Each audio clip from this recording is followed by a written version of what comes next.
Et c'est parti pour un tout nouveau numéro de l'histoire des Juifs de France, un programme que nous vous proposons en duo sur Radio J, puisque toujours accompagné par notre ami Christophe Dard, notre passionné d'histoire. Et notre héroïne du jour, Christophe, est l'une des femmes françaises les plus connues dans l'Hexagone, mais aussi dans le monde. Il s'agit de Simone Veil. Dans deux précédents épisodes, nous avons évoqué sa jeunesse marquée par la Shoah, mais aussi ses débuts comme magistrate avant de devenir ministre de la Santé en 1974. Et lors de ce passage de 5 ans, elle a eu le temps de prendre de nombreuses mesures et la plus célèbre d'entre elles, c'est la loi, bien sûr, encadrant la dépénalisation de l'avortement en France, promulguée pour 5 ans à titre expérimental le 17 janvier 1975. Elle est reconduite sans limite de temps par une loi du 31 décembre 1979.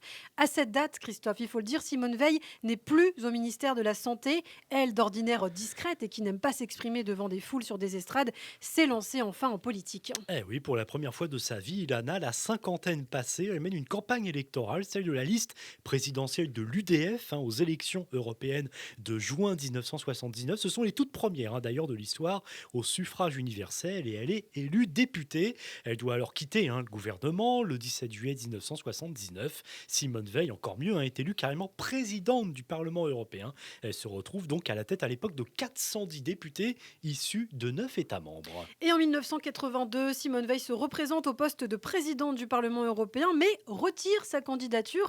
Elle reste toutefois députée dans les rangs du centre droit libéral. Oui, c'est son positionnement politique, effectivement, au libéralisme plutôt centre-droit, même si elle n'a pas fermé la porte à un moment donné à une alliance avec les socialistes dits réformistes. Vous savez, la social-démocratie, elle est même pressentie pour revenir au gouvernement, celui de Michel Rocard, en 1988. En tout cas, elle n'a jamais transigé sur un point, elle a toujours refusé tout dialogue avec l'extrême droite, alors que le Front National n'a eu de cesse de progresser, et ainsi en 1979, lorsqu'elle est prise à partie dans une réunion publique par des militants du Front National et son chef Jean-Marie Le Pen qui la traite d'avorteuse, Simone Veil leur répond qu'ils sont des SS au petit pied, car c'est vrai qu'à ce moment, le FN est un groupuscule qui ne dépasse pas les 1% aux élections.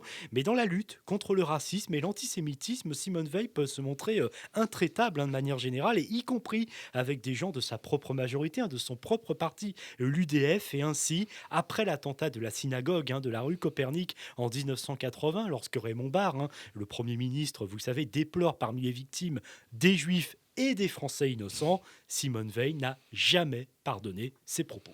Et il faut attendre 1993 pour voir le retour de Simone Veil au gouvernement dans celui d'Édouard Balladur. C'est le deuxième gouvernement de cohabitation de la Ve République. Elle est nommée ministre d'État, ce qui est une première pour une femme en charge des affaires sociales, de la santé et de la ville. Et elle occupe ce poste moins de 2 ans. Ce qui va quand même lui laisser le temps de faire pas mal de choses et laisser quelques réformes importantes ou même emblématiques comme le préservatif à 1 franc ou bien encore le remboursement de la péridurale par la sécurité sociale ou bien encore 100 000 places de crèches créées. Et en tant que ministre de la Ville, elle veut aussi lutter contre les inégalités dans les quartiers. C'est assez drôle, Ilana, de noter qu'en moins de 20 ans, puisqu'elle est passée en moins de Ouais. 20 ans au même poste, au ministère de la Santé, et les problématiques du coup à l'époque ne sont plus forcément les mêmes. Et toujours engagée, en tout cas pour la cause des femmes, bien sûr, elle signe aussi en 1996 une pétition dans l'Express intitulée Manifeste pour la parité et qui réunit 5 femmes politiques de gauche, 5 de droite. À cette époque, seuls 6% des femmes, rappelons-le, sont députées à l'Assemblée nationale. Ce qui n'est donc pas beaucoup. Comme elle l'expliquera en 2004, Simone Veil se dit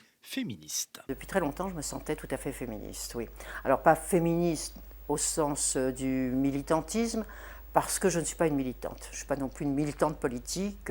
Mes relations avec les partis politiques ont toujours été assez distantes. Je n'aime pas être encadrée. Je veux pouvoir conserver toute ma liberté. Et l'esprit militant, c'est pas. Je crois que j'ai trop d'indépendance, de visions divergentes souvent. Mais je me sens très féministe dans la mesure où je me sens très solidaire des femmes, où c'est une cause qui me tient beaucoup à cœur. Et quand je regarde ma vie, depuis que je suis entrée dans la magistrature, je m'aperçois que j'ai eu beaucoup d'occasions de m'occuper des femmes.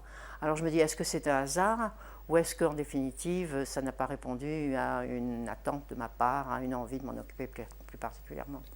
Simone Veil, qui siège ensuite au Conseil constitutionnel de 1998 à 2007. Parallèlement à cette même période, de 2001 à 2007, elle est la première présidente de la Fondation pour la mémoire de la Shoah, créée avec les fonds publics et privés issus des spoliations à des juifs qui n'ont pas été réclamés par leurs détenteurs ou ayants droit. Elle en est par la suite la présidente d'honneur. Et en janvier 2005, 60 ans après la découverte du camp d'Auschwitz par l'armée rouge et sa libération, elle se rend sur place avec 5 de ses petits-enfants. Oui, et à l'époque, ça avait d'ailleurs fait l'objet d'un reportage très émouvant publié dans les colonnes de Paris Match le 18 janvier 2007 aux côtés du président Jacques Chirac, éternel ami, qui se connaissent depuis si longtemps. Simone Veil dévoile dans la crypte du Panthéon une plaque dédiée aux justes parmi les nations. Et puis c'est cette même année aussi qu'est publiée son autobiographie Une vie, vendue à 550 000 exemplaires, gros succès donc. Mais Simone Veil n'accepte pas tout pour défendre la mémoire de la Shoah.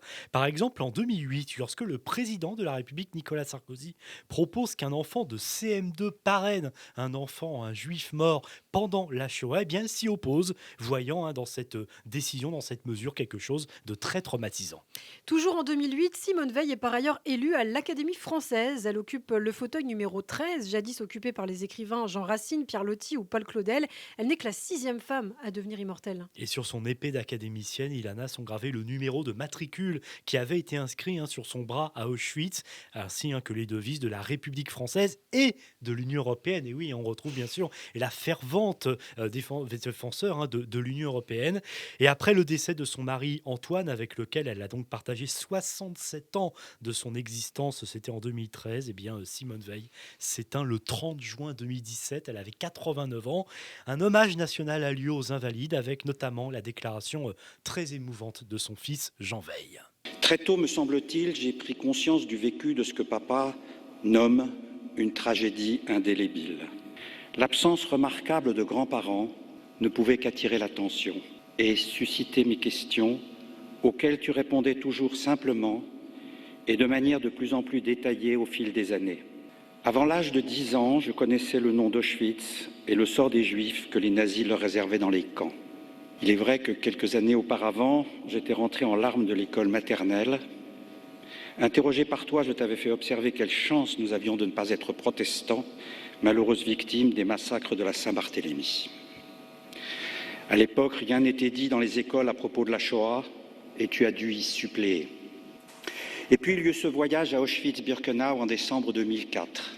On comprend pourquoi papa résumait, avec l'extrême pudeur qui était la sienne, la réserve de ton comportement, ton regard comme les stigmates d'un vécu, d'une tragédie indélébile. Oui, beaucoup d'émotions, effectivement, on l'entend dans la voix de Jean Veil lors de cet hommage national à Simone Veil en juillet 2017. Alors l'enterrement se déroule au cimetière de Montparnasse. Le grand rabbin de France, Raïm Corsia, préside la cérémonie d'ailleurs au cours de laquelle le Kaddish est prononcé. Marceline Loridan-Evans, qui a été l'amie la plus proche de Simone Veil dans l'enfer d'Auschwitz, prend aussi la parole. Et oui, c'est l'occasion aussi de se souvenir de Marceline Loridan-Evans, décédée depuis. Et les 29 et 30 juin 2018, les cercueils des époux Veil sont exposés au mémorial de la Shoah. La cérémonie de transfert au Panthéon se déroule le lendemain. Simone Veil devient donc la 5e femme à y faire son entrée. Et attention, contrairement à ce que l'on peut lire, y compris dans le décret du journal officiel, il ne s'agit pas des cendres, parce que par principe, dans le judaïsme, surtout après le drame de la Shoah, évidemment, on ne parle pas de cendres, mais bien de transfert de cercueil. À ce moment-là, d'ailleurs, des films sur l'Europe et la Shoah sont diffusés sur des écrans géants, et comme accompagnement, notamment, le très beau titre Nuit et brouillard de Jean Ferrat. Les cercueils qui sont placés le 2 juillet 2018 dans un caveau auprès de Jean Moulin, André Malraux, René Cassin ou bien encore Jean Monnet. On ne compte plus le nombre de décorations, en tout cas, que Simone Veil a reçues de son vivant en France et à l'étranger, ainsi que les multiples distinctions, notamment celles remises par les universités à titre honorifique. Et oui, et en regardant un petit peu sur Internet, j'en ai recensé 6 distinctions en Israël. Docteur S philosophie de l'Institut Weizmann, de l'Institut Ben Gurion du Negev, ou docteur honoris causa des universités Bar-Ilan, Tel Aviv, de l'université hébraïque de Jérusalem et de l'université académique de Netanya. Et puis bien sûr, on n'oublie pas toutes ces rues, toutes ces avenues, tous ces établissements scolaires qui portent le nom de cette grande dame. Et puis pour terminer, puisque c'est récent, on peut rappeler le succès du film Simone Veil, Le voyage du siècle d'Olivier Dahan, avec Elsa Zilberstein dans le rôle principal, qui a affiché ce film près de 2,5 millions d'entrées. Merci beaucoup Christophe pour ce numéro de l'histoire des Juifs de France, 3 parties consacrées à la passionnante vie de Simone Veil.